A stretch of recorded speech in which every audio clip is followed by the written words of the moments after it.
All right, my clock shows 8 o'clock, so we're going to get started. Good morning. I'm Tiffany Tauschak. I'm the president and CEO of the Greater Des Moines Partnership, and we really appreciate you taking time to join us and start your day with us. We're excited to host this first event in our Economic Outlook webinar series. Today's event is focused on the state of financial services and insurance. And we understand how important it is to our investors and our affiliates to hear from industry experts on how they're navigating timely and sector specific topics. So, over the course of the next 2 months, we will be joined by leaders in some of our region's key industries to hear from them on how they are navigating the economy and preparing for the future. Today, we're joined by a panel of industry leaders in financial services and insurance. And before we begin, I'd like to note that this is an invite-only virtual event that is open exclusively to Greater Des Moines Partnership investors and affiliates. Additionally, this conversation is off the record, and the use of AI note-taking or other transcription tools is prohibited. So thanks for that. Now, I am so pleased to introduce to you our panelists as we have a wide range of topics to cover today. So we're going to jump right in. Joining us today are Mike Downing, co-president and COO of Athene, Dan Pitcher, CEO of FBL Financial Group, Inc., and Deanna Strable, president and CEO of Principal. So we'll start off with a few questions, and as we begin the discussion, please feel free to go ahead and drop your questions into the chat box. We'll get to as many of those as we can towards the end of the session, but we're going to start here with a brief introduction. So we'll ask each of our panelists to do just a brief introduction and then tell us one major trend that's shaping your business or industry right now. So we will start with Mike. Welcome, Mike. Thanks, Tiffany. Yeah, Mike Downing. I've been with Athene about 10 years. Actually moved to Iowa because of Athene. Grew up in northern Minnesota, the land of a lot of snow and a lot of ice. It's really been fun to be part of Athene over the last 10 years. We've grown from really a company that no one's ever heard of to the leader in the retirement sector, and really driving a lot of change across the industry. And it's great to be part of a team doing that. Biggest, I would say, the major trend, and we love this trend that we're facing, and it's driving growth in our business, is just the aging population. Our customer base is squarely in the near retiree market, middle market, up through about mass affluent, and really trying to plug the retirement hole. And that we expect that trend to continue for years. Thanks, Mike. Appreciate you sharing. Now we're going to turn it over to Dan. Thank you and good morning. Good to see everybody. Dan Pitcher. I'm a Northern Iowa boy. This is my 41st year in the industry and my 28th year at FBL. Just a little bit about FBL to break it down. We have a property casualty company that was formed in 1939 and a life company that was formed in 1945, and that largely makes up who we are, although we've expanded the life company into financial services. So we have a wealth management division now that we kicked off in 2018. And similar to what Mike said, on the life side, I'll just focus in that area. We're finding that the baby boomer generation was either underserved or they underplanned for retirement. And so, we're kind of a life insurance first company. Although we do participate in the annuity market and in wealth management, but our focus is life insurance, and we're finding a lot of opportunity with that group as they enter the retirement phase of their life. Thanks, Dan. Appreciate that. And now, Deanna. First of all, thanks, Tiffany, for having us. Great to be on the panel with Mike and Dan. So a little bit about myself. I'm actually a Central Iowa native, so I grew up here in Central Iowa. Went away to college to Chicago, never thought I'd come back, and I've been a principal for 35 years. So as Tiffany mentioned, just became the president and CEO, but prior to that, I was our chief financial officer, and prior to that, I ran our employee benefits and insurance business here at Principal. Ultimately, I actually thought the other two might weave this in, but the trend that I think really is impacting us as a company and an industry is really AI and the digital transformation, and really thinking about the art of the possible and how that can impact everyone that works here, but also how it can impact how we interact with our customers and advisors as well. And we'll probably get into that a little bit more later, but that would be the trend that I would highlight. Thanks, Deanna, and thank you all for kicking us off here. Really appreciate it. So, just along those lines, thinking specifically about the next 5 years, what do you see as biggest opportunity and where are the biggest challenges? And we're going to start with Dan. Well, thank you. I'll just mention a couple areas we're really focused on as on the opportunity side, and that's the customer experience. We're making large investments in that area, and the agent experience, and we're making large investments in that area too. And I mentioned earlier the life insurance business as sales and have been very strong. I think this will probably be our fifth record year in a row. So that's going pretty well. As many of you that are on the call probably know, on the property casualty side, uh, the weather events, the frequency and severity of weather have been a challenge for the entire industry, along with a few other, what I'd say maybe more regulatory side issues. But so I think, you know, there's probably for our company, the bigger challenges right now are on the property casualty side and just making sure that we get all those loss cost drivers managed. But I do think on the opportunity side for us and the way our business model works is all around the customer and the agent and the investments we're making in that area. Thank you. Deanna, same question. Yeah, I'll start with a couple challenges and then end with an opportunity that I think dovetails actually on what you've already heard from Dan and Mike. So I think from a challenge perspective, I think as we're sitting here today, and again, much of our business is based through the workplace, and the workplace today now has 6 generations of workers. So us, a challenge is how do we make sure our products and solutions remain relevant to those customer bases, and ultimately how they think about their financials, how they think about their retirement is different based on where they are in that, but also just the environment that they live in. And so that's what we worry about. It gets into CX, it gets into UX, it gets into how do we make our products and solutions simpler and more relevant. But that is a challenge that I think we'll continue to face as a company and as an industry. I'd say another one, and again, this isn't an attempt to be political, but we are a global company. We have customers in 80 countries, and we are seeing some anti-US sentiment sitting here today with customers either saying that they won't do business with a US company, or at least putting that on hold. Just ultimately until they understand the landscape that's going to play out as we go forward. And so hopefully that's not a 5-year challenge, but it is one that we're facing here today. I'd say the opportunity really dovetails on really what Dan and Mike said, which is the immense need for the solutions that we offer. And so if you think of retirement solutions, if you think about employee benefit solutions with a focus on the small to medium-sized business, ultimately, every business is trying to attract and retain customers. And so the employers are in need for those solutions. But more importantly, if you think about saving, protecting for individuals' futures, that is a huge, immense growing need as well. And so that's a huge opportunity that if we can tackle that correctly is going to be great for the industry, but great for Principal as well. Excellent. Thank you. Mike. Yeah, so I actually want to piggyback on some of Deanna's comments around, which are really relevant to Athena as well, around the relevance of products and simplifying products. And I think for us, the opportunity and the challenge are really one and the same. The opportunity, I'll split it into kind of two components. And by background, I'm a pension actuary. So I watched my first 15 years, I watched the slow systematic decline of the defined benefit framework, which really provided a paycheck for life.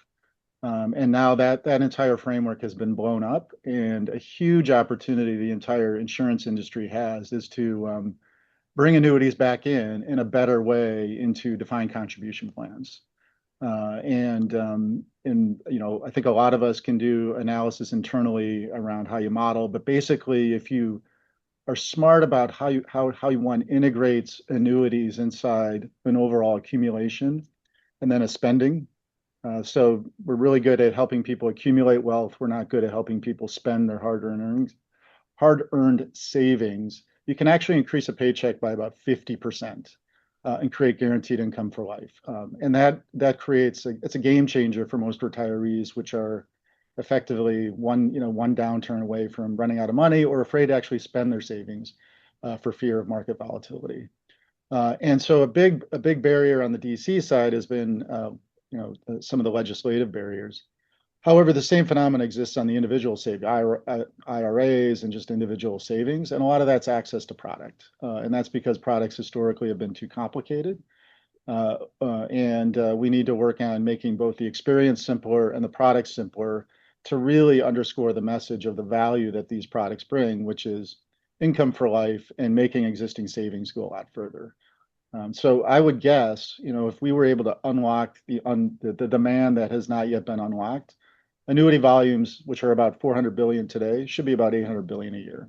If you look at the overall buckets of retirement savings across the country and what we can provide. And a fun anecdote is Iowa is likely the largest provider of annuities in the entire country. When you look at companies like here, the three of us, Salmons, et cetera, I think based on LIMRA data, we might manufacture like 25% of the annuities. And so think about that as a powerful statement, protecting America from the heartland of the US. It's kind of a cool opportunity. And like I said, we think it's largely untapped and it's for us to take. Well, we very much appreciate each of you and your businesses and continued investment in our region and state. So thank you for that. For next question, I'm going to circle back to some comments that Deanna started us off with related to AI. So for the three of you, we'll start with Deanna and then go to Dan and Mike. So how are you balancing AI innovation and cybersecurity risks? Yeah, so I think you have to start with that. I firmly believe that AI is an imperative I think it's an imperative for individuals to embrace, but it's an imperative for companies to embrace. And if we aren't embracing it, it really will impact our future trajectory. So I think you have to start with that. And then knowing that, you have to pivot to say, if that's the case, how can you do it in a smart way that protects our customers, protects what we're doing from a company and industry perspective. So, ultimately, I'd say, there's a few things. In principle, we're really moving from experimentation to scaling. And one of the things that we're really focused on is how are we using AI? What data sets are we using? And in most situations, AI is not functioning on its own. It's actually functioning with people in the middle of it. And so then training becomes really critical as well, because when you actually think about cybersecurity risks, there's a lot of things our IT area can do, but actually the biggest risk is people, and ultimately people letting bad actors in when they don't ultimately they shouldn't be let in. And so ultimately that training around that is making sure that we're really focused on that. We do have a framework that we're using that is very any AI environment is very structured, it's monitored.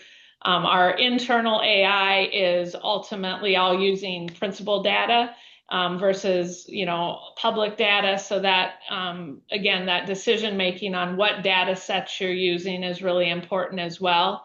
And our data is not going out. We're ultimately using it internally as well. And so I think really making sure that you are thinking about the governance of it, around it, but making sure the human is really in the loop and you're investing in that training element as well. Dan. Yeah, just a couple add-on thoughts as we look at AI.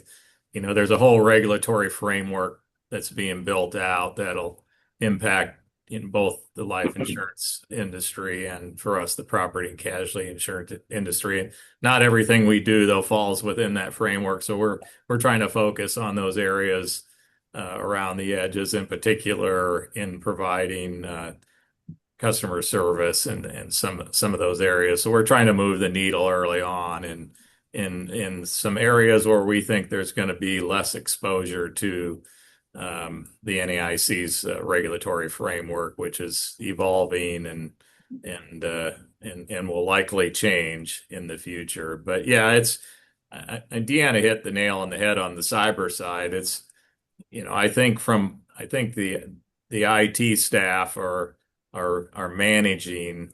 I wouldn't say they're winning the game, but they're managing the game right now. I think it's the employees that we have to continue to educate and make a little bit more progress there to balance that out. Because as everybody knows, as we're working to use AI to make our businesses better, the bad actors are using AI to make their businesses better, and we have to be in a position to defend that.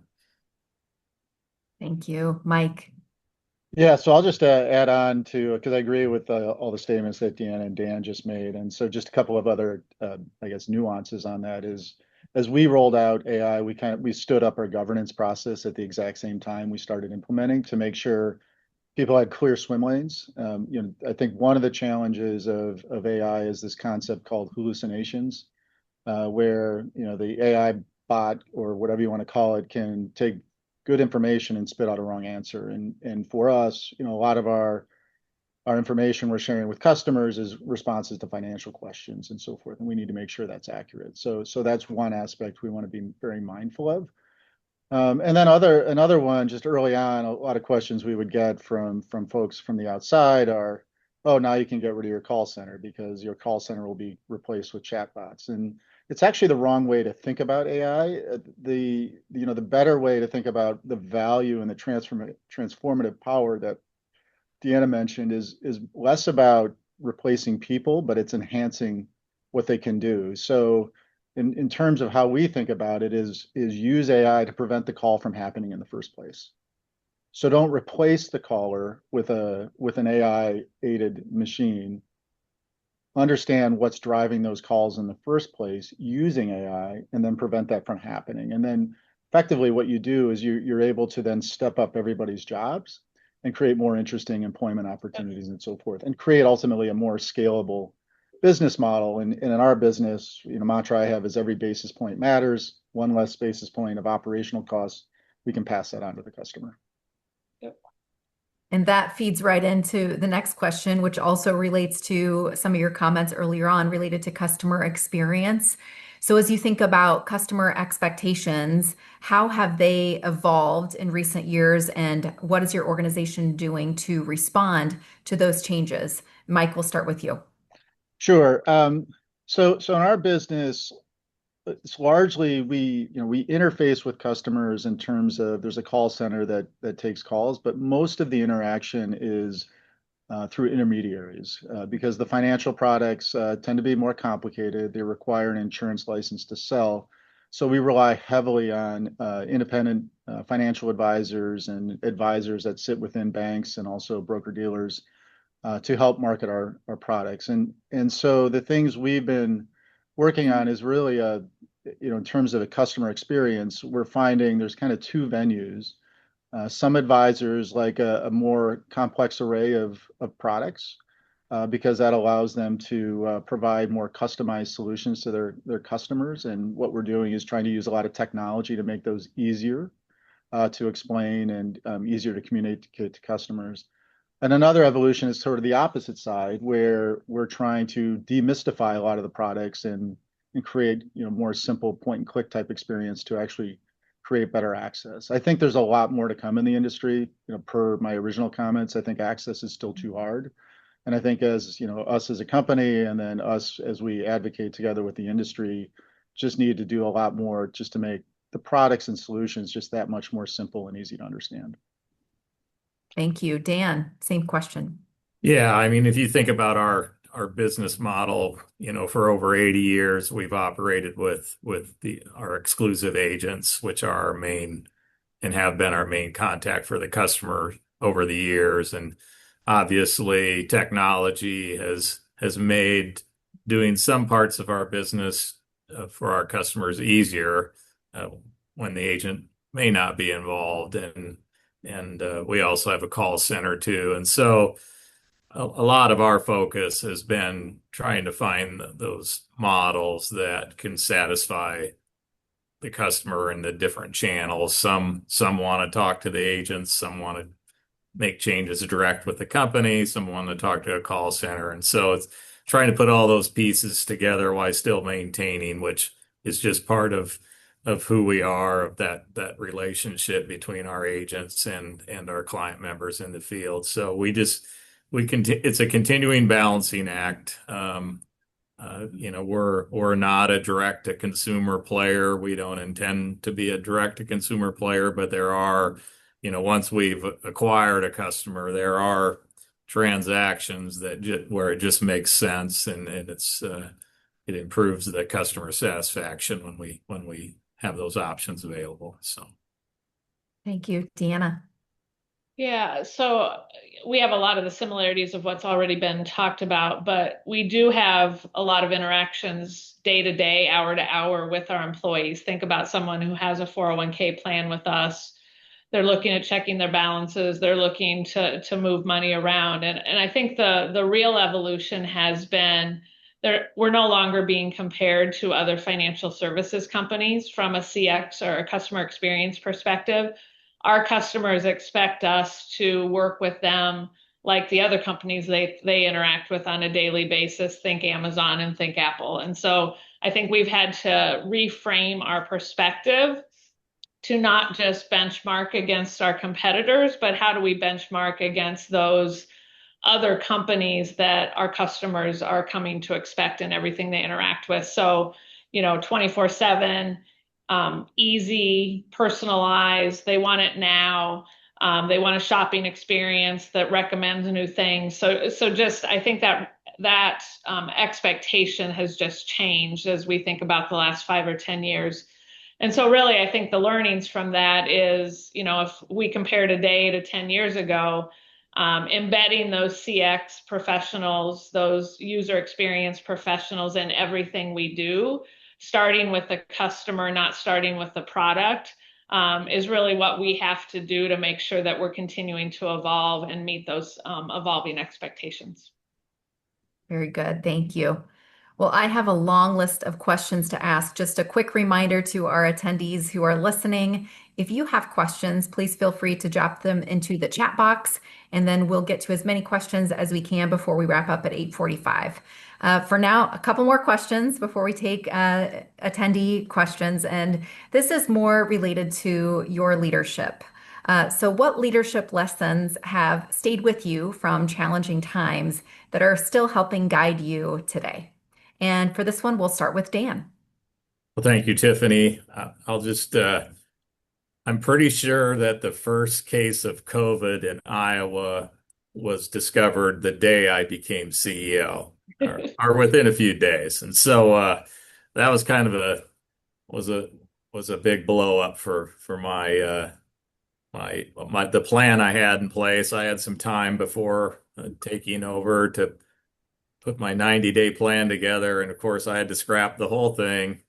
And so I think the lesson there is just, sometimes you have to pivot and you need to be ready to pivot. I know everybody that's on this meeting today went through and had to be a leader in a different way during the COVID health crisis. And but it is, for very traditional brick and mortar company, which we are, which I think most of us in the panel are that way. There are still times when you have to be able and willing to pivot rapidly to deal with challenges.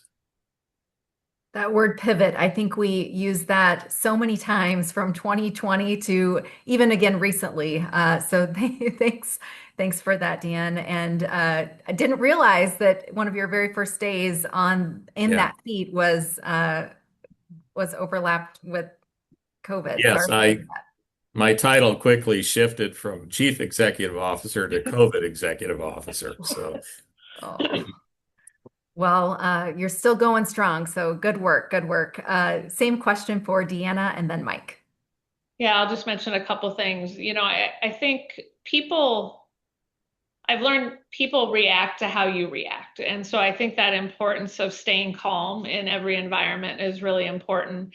and ultimately making sure we're focusing on what we can control, but understanding the impact of the things we can't control. And so I think a lot of times we get very focused on the things we can't control. And again, you can't ignore those, but how do you segment those and ultimately lean into the areas you can control and making sure you're staying calm relative to that? I think the other one is more of a leadership approach is I think I've learned over the last, 3 decades, you have to personalize how you lead people to every person you lead. And so I think making sure you're taking the time to know them as people, not just know them as workers. And then you're being smart enough to understand how to personalize that. That can be how often you meet with them formally. That can be how you approach situations with them, but not get boxed into a certain approach that you apply to everyone. Great advice. Mike. Yeah, so I'll sign up for the challenge the status quo. It's kind of part of the Athene DNA. It's I think really important concept within the insurance industry. And if we look to both for Athene, whether it was how we performed during COVID, in terms of both being in the office largely, but doing it very carefully, as well as transacting one of the largest reinsurance deals ever done, all remote during the early part. Or whether this is the 2008 crisis, where I was at a different company, which was really challenged by that crisis. A lot of times, challenging times are a result of too much complicity, and not in continuing to try to do things the same way. And I think having the courage to challenge the status quo, and to Deanna's point, really coupled with that, and Dan's with respect to bringing employees along, and Dan's on pivoting, it's really bringing those two things together, because you can challenge the status quo, but you also have to bring the whole company along with you in order for that to work. But that's been a big part of my leadership mantra, just learned through personal experience. Thank you. And we talked a little bit about Dan's when he was new to his seat. Well, Deanna and Mike are both taking on new leadership seats. So as you're thinking about and approaching decisions, can you share with us an example of a decision that you've made recently that has significantly shifted your business or its trajectory? And we will start with Deanna and then go to Mike and then Dan. Yeah, I think it's probably too early to see if it's significantly shifted it, but it is tying back to what I've said a few times, which is relative to AI. One of the things that we have just undertaken, and we're funding this, is data literacy AI training for all 20,000 employees. That doesn't come cheap, but I am very convinced that over the long term, this will change how we're embracing it. There's obviously some fear around AI and replacing jobs, but really something my head of IT said is a person's not going to be replaced by AI. They're going to be replaced by a person that has embraced AI. And so how do we make sure that we give that foundational knowledge to all 20,000 employees? We just kicked it off last week with 6 hours of training for all of our executives. We'll then, between now and the end of the year, be rolling it out to all 20,000 employees, as well as some different personas that have advanced training as well. And so, again, that was something that I pushed. I'm convinced that it will change the trajectory, but you'll have to check back in a few years and have a little bit more insight into that. Thank you. Look forward to it. All right. Let's see. We're going to Mike next. Okay, probably a similar trajectory to Deanna in terms of number of years, but I covered this a little bit earlier, and it's, Athene is all in trying to figure out ways to really penetrate the defined contribution market. And that's a complex endeavor. There's lots of significant barriers. There's record keepers, which have antiquated software that aren't set up to address annuities. There are all the advisors to the plans that don't understand insurance products. They only understand how to put in an index fund with super low fees. And so there's just lots of just historical, challenges there. But the opportunity set is huge. The total defined contribution market, there's different numbers out there, but call it roughly 12 trillion. And so imagine just 20% of those assets being protected by annuities. And I would, at a high level, but arguably that could be higher. That's a $2+ trillion industry opportunity. So it's massive. And so we're really interested in unlocking it entirely because there's more than enough. If we unlock the demand, there's not enough capital to actually supply that demand. So that's a big foray for us. And because of the time frame, that's probably not going to be anything meaningful in the next year or two, but long term has significant growth opportunities, just simply because of the size of the market. Thank you, Dan.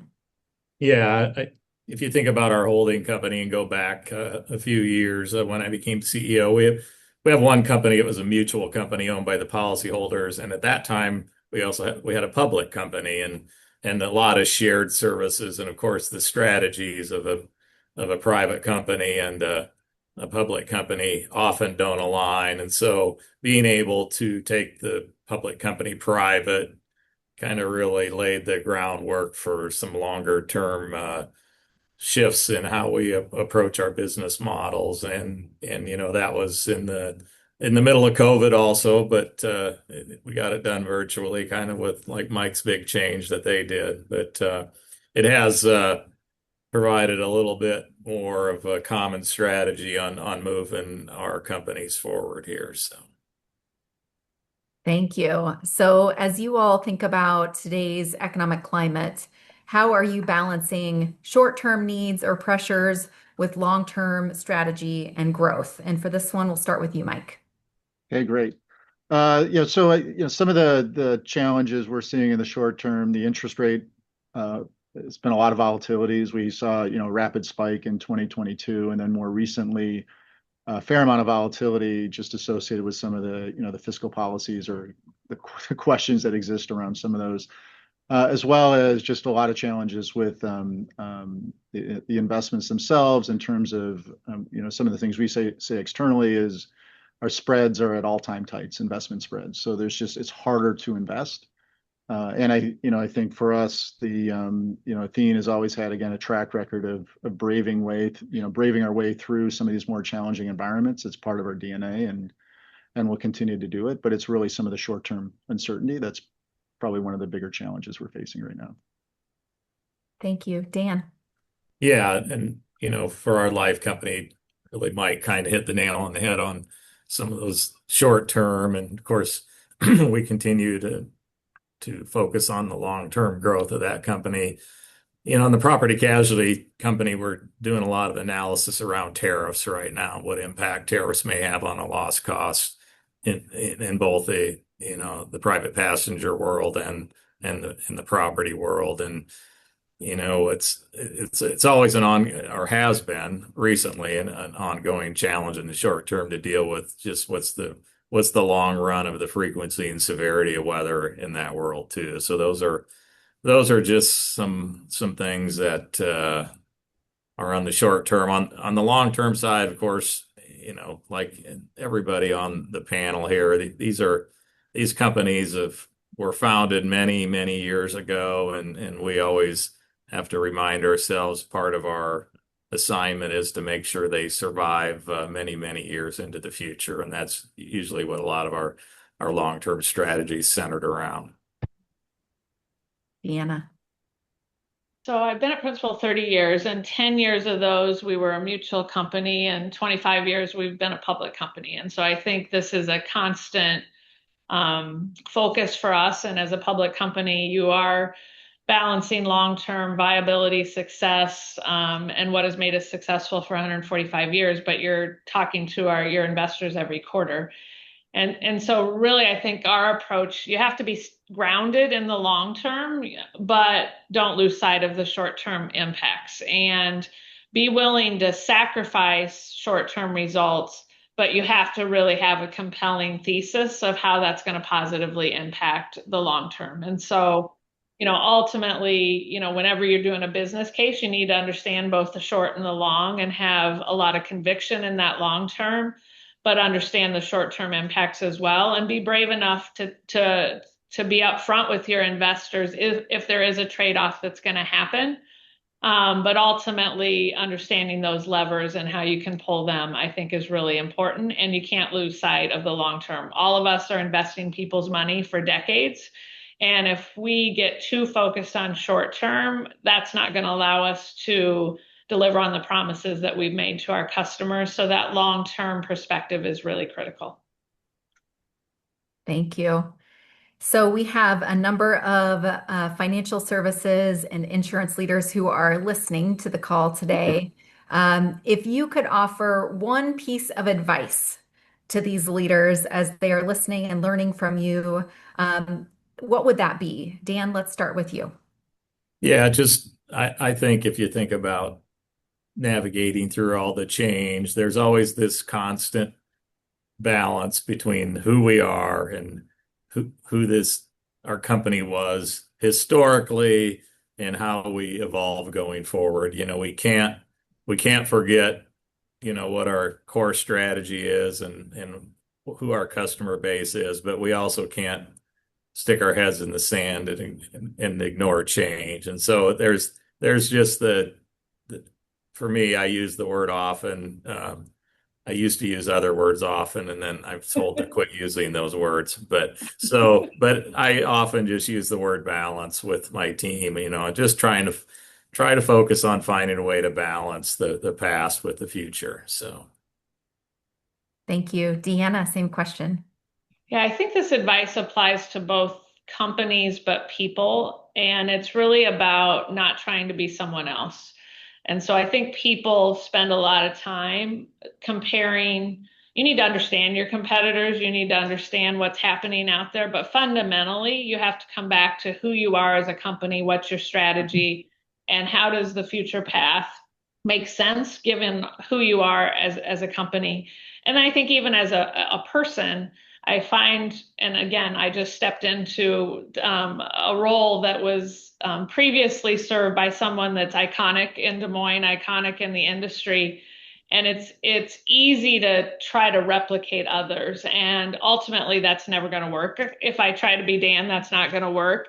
And so I think coming back and ultimately being who you are and being authentic about how you approach things is something that I think both people and companies can keep front and center as they move forward. Love that, Deanna. And thank you for being you. Really, really glad you're in the seat. Mike, same question. Yeah, so I'll keep it also very specific to the insurance sector as well as even narrowing it down to the annuity sector. So in the kind of the piggyback on Deanna's companies copying other companies, we actually track that at Athene. I think last count we were up to 29 Athene copycatters, and in terms of how to think about the business, it's great in terms of a form of flattery, but I would say, Athene is probably a smaller risk in terms of our market dominance, and the biggest risk that I think a lot of us should start focusing on is non-insurance products cracking into the insurance space is, I think, the bigger risk. And you're seeing more and more in that in terms of innovative ETFs and other types of investments that pretend to be insurance, but really aren't backed by any kind of capital guarantee or any kind of lifetime income guarantee. And that's probably a much bigger threat than a disruptor like Athene within the space itself. And that's something that I would encourage everybody who's in the retirement space to look long and hard around what's happening outside the insurance sector and look for ways to tap into that market. Thank you. We have about 6-7 minutes left, so I'll try to get in a couple more questions before we wrap up. So we've seen, of course, as you know, consistent economic momentum in the Greater Des Moines region with new investments across multiple industries. What factors do you believe makes this region such an appealing place to grow a company? And Mike, let's start back with you. Yeah, so we've loved to be able to grow right here in Des Moines. Our call centers right here in Des Moines, all on shore. And I think, for Athene, it's a great source of talent, a lot of insurance companies. And in terms of, the dominance of insurance as a sector, another benefit is we have a really sophisticated regulator that has a lot of deep skills and creates a really great partnership between the industry and still ultimately looking out for policyholders and making sure policyholder protections are upheld. And all that together in a relatively small state, I think really helps a lot in terms of driving further growth. And we've seen it. We've seen new companies come into Des Moines. new retirement companies coming in and adding jobs and so forth. And I think that trend can clearly continue. And I'd love to see us as a community continue to, I think there's a mantle we can claim around being the center of retirement right here from the state of Iowa. And I think that's something we should try to do. Love that. Okay, Dan.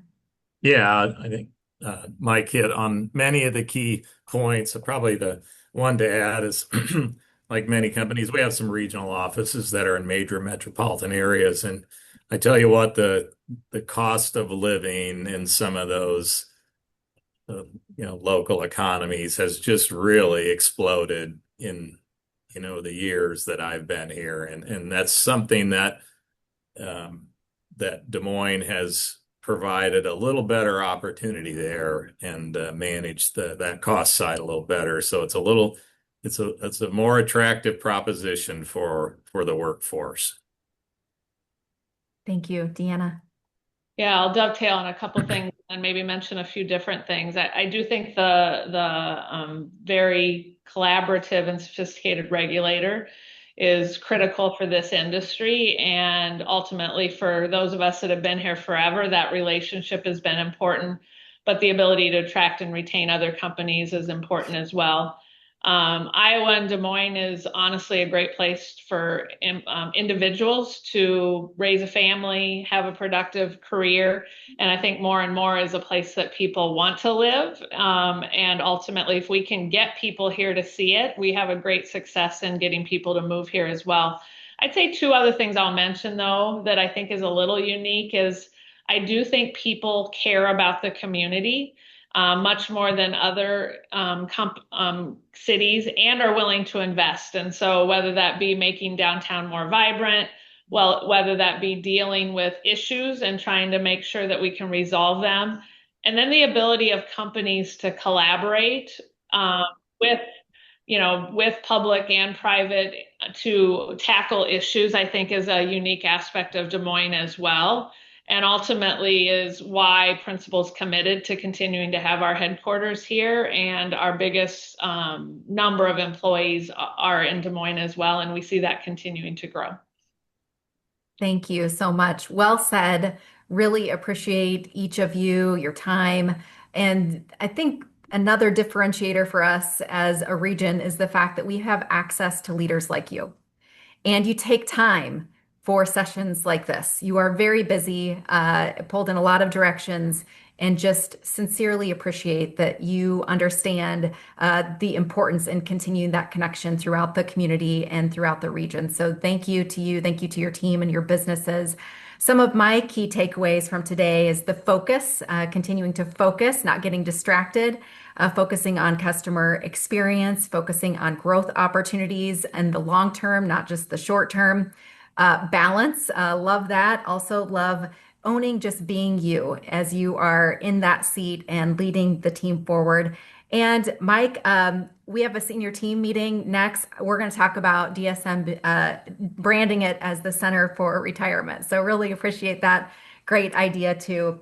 Lots of other key takeaways related to AI and so many other things, but we so appreciate you and you taking time for us today, and so that so many today could learn from your expertise as industry leaders. So we do have another panel discussion coming up on Tuesday, July 29th on the state of manufacturing. Hope you all can join us. Would love to have you at that as well. This event on July 29th will feature Miriam Erickson Brown, who's chair and CEO of Anderson Erickson Dairy, as well as Tim Yagi, CEO of Pella Corporation. So we also want our attendees to save date for virtual events on Tuesday, August 12th on the state of healthcare, and Tuesday, August 26th on the state of ag innovation. So thanks again to our great panelists, and thanks to all of our attendees. Have a great day. Thanks, Tiffany. Thank you. Thank you. Bye-bye. Thank you.